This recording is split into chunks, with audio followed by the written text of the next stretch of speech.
There is an ancient Greek word for people who love to dwell in misery, and that word is malakia. You could also say they're doom scrollers. They just love to endlessly scroll down bad news feeds, outraged at everything they see. And here's the other funny thing about the word malakia. It literally means to be a busybody, someone who has nothing better to do than eavesdrop on everyone else's conversations. The obstacle of other people's opinions is the path to indifference. So the best we can do is learn how to use it better. Delete the apps when you need to. Use it less. You probably don't spend your days listening to strangers gossip. But we do gossip in a sense when we watch other people's lives through social media. We judge them. We criticize them. We envy them, all from the comfort of our phone screen. But the secret to happiness isn't found in comparing ourselves to others, or judging their behavior, or getting outraged at their success. The secret is found in controlling ourselves, mastering our own emotions, and not letting social media dictate how we feel. You're not a busybody. You're a creator. You have a gift to share with the world. You have a light inside of you that wants to shine out. Don't let anyone dim your flame. But the Stoics had a solution to this too. In fact, Marcus Aurelius wrote, "You could stop indulging in distracting pleasures. And if you'd like to learn more about the 3 questions that will change your life, click right here.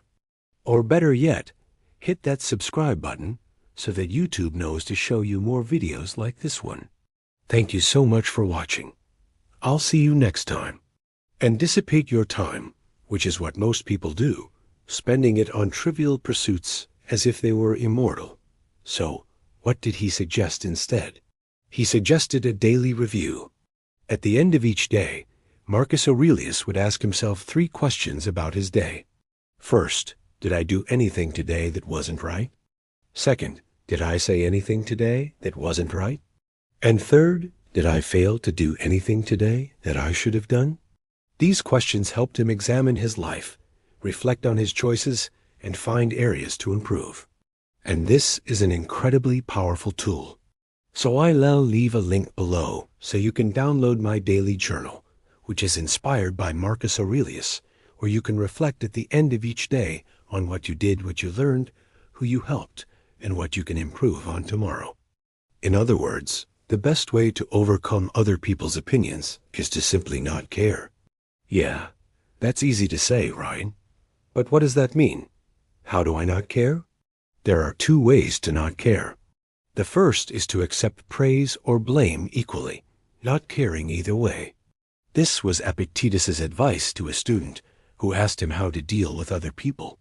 He said, "When you've done something, ask yourself, is this something I would be criticized for if I had done it badly? If the answer is yes, then don't do it." So the best way to avoid other people's criticism is to not do anything. Stay home, eat dinner alone, wear the same shirt every day. Don't make anything. Don't take any risks. Don't say anything controversial. Then you won't have to deal with anyone's opinion about it. But that's not what we want, is it? We want to live a full life, make things, share our gifts with the world. But that requires vulnerability. And the opposite of vulnerability is not safety. The opposite of vulnerability is numbness.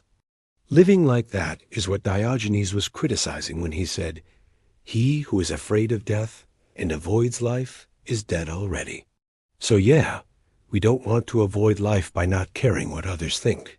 They accepted both praise and criticism as equally valuable feedback.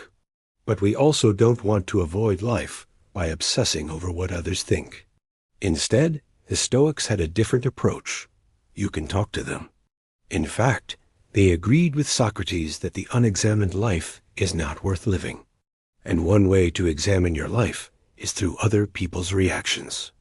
Maybe they tell you something you didn't realize about yourself, or your work, or your ideas. So instead of being defensive, you can be curious. You can understand why they think that, and then you can choose to either improve or ignore them. And this leads me to the second way not to care what others think of you, which is to consider whether it's even worth caring about what they think in the first place. When you're about to post something or respond to something, ask yourself 3 questions. The first question is, will this make me happy an hour from now? If the answer is no, then don't post it or don't react. Just move on. Next question, is this something I would say to a friend? If the answer is no, then don't post it or don't react. Don't send that message. It's not nice. You wouldn't say it to a friend, so why say it to a stranger?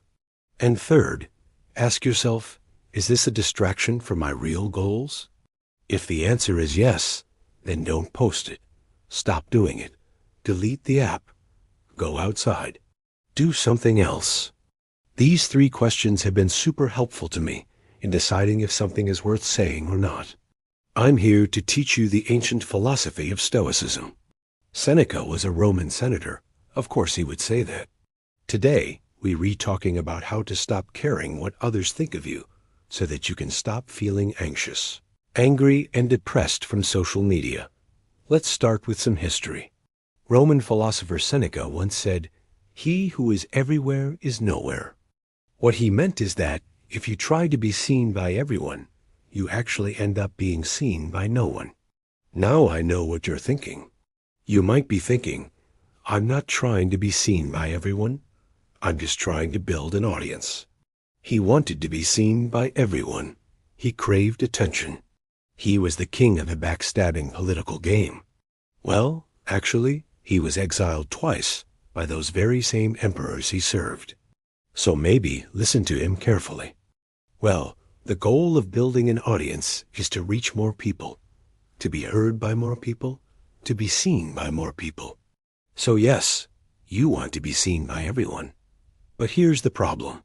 Every time we make something public, whether it's an Instagram post or a tweet or a TikTok video, we are putting our reputation in the hands of others. We are asking them to decide if we're worthy, if we matter, if we're successful, if we're talented.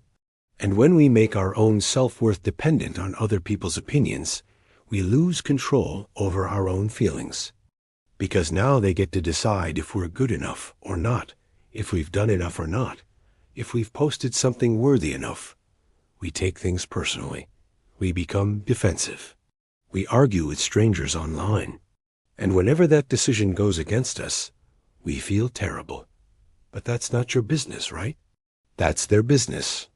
If someone doesn't like your cooking, that's their taste buds, not your skill. If a stranger doesn't like your outfit, that's their issue, not your style. If someone doesn't like your latest video, that's their opinion, not your talent. But we don't feel that way, do we? We cancel people and platforms, and we feel miserable about ourselves. But here's the irony. All of that is only a problem if you agree that it's a problem, which means it's entirely under your control. And that's what we do when we scroll social media, right? We eavesdrop on these random conversations, these strangers' lives, and then we compare ourselves to them, and we get outraged at their success, angry at their lifestyle, jealous of their achievements. And all the while we think that once we achieve what they have, then we will finally be happy. But really, we're just trading our peace for theirs, our happiness for their Instagram posts.